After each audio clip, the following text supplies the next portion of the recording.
Doctor बनने का सपना देखने वाले छात्रों को नीट घोटाले से भारी झटका लगा है और उनके सपने चकनाचूर हो गए हैं। इस परीक्षा में गड़बड़ी के कारण लाखों छात्रों के साथ अन्याय हुआ है। इस घटना से महाराष्ट्र के छात्रों के साथ भी अन्याय हुआ है और सरकारी एवं निजी मेडिकल कॉलेजों में दाखिला पाना मुश्किल हो गया है। नीट घोटाले को देखते हुए ऑल इंडिया स्टूडेंट्स फेडरेशन ने मामले की गहन जाँच की मांग की है।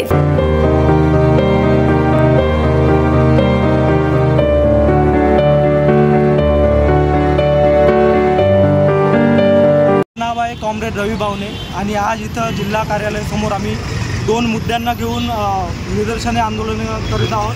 पहिला आमचा मुद्दा आहे की रिसेंटली झालेल्या नीट एक्झाममध्ये जो घोटाळा झाला NTA थ्रू त्याची चौकशी करण्यात यावी आणि उचित असे जे अधिकारी ज्यांनी या घोटाळ्यात ज्यांचा सहभाग आहे त्यांना दंड मिळावा व त्यांना बरखास्त करण्यात यावा।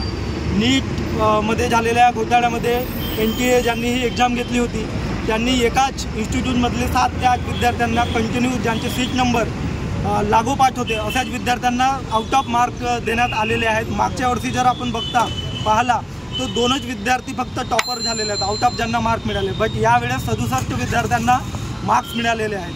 यावरून NTA आणि नीटच्या एक्झाम हे संशयास्पद आपल्याला दिसून येते, क्लिअरली दिसून येते की आणि आमची अशी मागणी आहे की या विषयावर या मुद्द्यावर चौकशी व्हावी आणि जे कोणी दोषी आहेत त्यांना सजा मिळावी। जो नीट एक्झाममध्ये जो स्कॅम झाला, मोठा स्कॅम म्हणजे असं की मार्क्स जे अनफेअर मार्क्स मिळण्यात आले आहेत, जसे 718 आउट ऑफ 720 आणि 19 मिळाले, 2 स्टुडंट्सला मिळाले, ते अनफेअर आहे बिकॉज इट्स इम्पॉसिबल मॅथमॅटिकल कॅल्क्युलेशननुसार। जर 720 आउट ऑफ 719 आणि 18 मिळाले ती इम्पॉसिबल आहेत because we know that 1/4 negative marking असते नीट एक्झाममध्ये आणि जर त्याच्यामध्ये जर एक स्टुडंट हा 180 आउट ऑफ जर तो 179 करेक्ट करत आहे आणि एक रॉंग करत आहे तर त्यामध्ये त्याची -5 होणार। So we can calculate that 720 -5 केला आपण तर 715 येतात, ठीक आहे। आणि जर दुसरा स्टुडंट जर तो एक म्हणजे क्वेश्चन नॉट अटेम्प्ट करत आहे तर त्याचे 4 मार्क्स मायनस होणार, तर किती येणार त्याच्यामध्ये 716 येणार। So how is this possible की 719 आणि 18 मार्क्स कसं काय NTA कंडक्ट करत आहे? आणि ते आपल्याला काय क्लॅरिफिकेशन देत आहे की हे त्यांना because of loss of time म्हणजे त्यांना टाईम न मिळाल्यामुळे त्यांना ग्रेस मार्क्स देण्यात येत आहे, बट असा आतापर्यंत रूल झालेला नाही आहे। So it's a totally big scam for the NEET एस्पिरंट।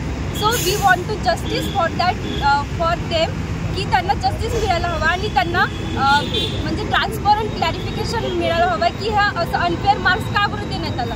कारण जर असे जर डॉक्टर्स आपल्याला मिळतील तर ते पेशंटना म्हणजे त्यांना जीव देण्याच्या ऐवजी ते मारू पण शकतात ना, जर त्यांना हाफ नॉलेज किंवा डेंजरस नॉलेज असणार नाही याबद्दल। असे मार्क्स घेऊन जर ते समोर डॉक्टर बनतील तर आपल्यासाठी हार्मफुल आहे ना। सो त्यांना जस्टिस मिळायला हवा आणि रिकंडक्ट करण्यात यावी नीट एक्झाम, हीच आमची मागणी आहे। धन्यवाद।